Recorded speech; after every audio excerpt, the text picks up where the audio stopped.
പത്തനംതിട്ട സീറ്റിനെ ചൊല്ലി ബിജെപിയിൽ തർക്കം പുകയുന്നു. ഒരേ സീറ്റിനായി കെ സുരേന്ദ്രനും പി എസ് ശ്രീധരൻപിള്ളയും രംഗത്തുള്ളതാണ് പ്രതിസന്ധിക്ക് കാരണം. സ്ഥാനാർത്ഥി ചർച്ച സംബന്ധിച്ച് പാർട്ടി സംസ്ഥാന അധ്യക്ഷൻ പുറത്തിറക്കിയ വാർത്താക്കുറിപ്പ് പുതിയ വിവാദത്തിന് വഴിവെച്ചിരിക്കുകയുമാണ്. സ്ഥാനാർത്ഥി നിർണയത്തിന്റെ ഭാഗമായി ബിജെപി മേഖലാടിസ്ഥാനത്തിൽ നടത്തിയ അഭിപ്രായ രൂപീകരണത്തിൽ പത്തനംതിട്ടയിൽ കെ സുരേന്ദ്രന്റെ പേരിനായിരുന്നു പ്രാമുഖ്യം. എന്നാൽ ഈ സീറ്റ് മോഹിച്ച് പി എസ് ശ്രീധരൻപിള്ള നേരത്തെ തന്നെ രംഗത്തുണ്ട്. ശബരിമല സമരത്തിന്റെ മുൻനിരയിൽ നിന്ന സുരേന്ദ്രനെ പത്തനംതിട്ടയിൽ തന്നെ മത്സരിപ്പിക്കണമെന്ന നിലപാട് പ്രാദേശിക നേതൃത്വം സ്വീകരിച്ചിരുന്നു. സംസ്ഥാന അധ്യക്ഷൻ പി എസ് ശ്രീധരൻപിള്ള മത്സരിക്കട്ടെ എന്ന് കേന്ദ്ര നേതൃത്വം നിലപാടെടുത്താൽ ആദ്യ പരിഗണന പത്തനംതിട്ടയ്ക്കായിരിക്കും. ഇതാണ് കെ സുരേന്ദ്രന്റെ മുന്നിലുള്ള വെല്ലുവിളി. പത്തനംതിട്ട ഇല്ലെങ്കിൽ ഇത്തവണ ലോക്സഭാ തെരഞ്ഞെടുപ്പിൽ മത്സരിക്കാനില്ല എന്നതാണ് സുരേന്ദ്രന്റെ നിലപാട്. പകരം പ്രചാരണ ചുമതല ഏറ്റെടുത്ത് തെരഞ്ഞെടുപ്പിന്റെ ഭാഗമാകും.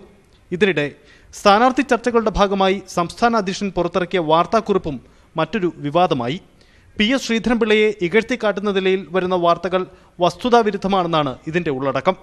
പത്തനംതിട്ടയിൽ ഒന്നാം പേരുകാരനായി കെ സുരേന്ദ്രനെ നിർദ്ദേശിച്ചെന്ന വാർത്തയും വാർത്താക്കുറിപ്പിൽ നിഷേധിച്ചിട്ടുണ്ട്. പാർട്ടിയിലെ ഗ്രൂപ്പിസത്തിന്റെ ഭാഗമാണ് ഇത്തരം ഒരു വാർത്ത പ്രചരിക്കുന്നതെന്നാണ് ശ്രീധരൻപിള്ള അനുകൂലികളുടെ നിലപാട്. പാർട്ടി ഓഫീസ് പുറത്തിറക്കിയ വാർത്താക്കുറിപ്പിനെതിരെ മുരളീധര പക്ഷത്തിനും കടുത്ത എതിർപ്പുണ്ട്. ന്യൂസ് 18 തിരുവനന്തപുരം.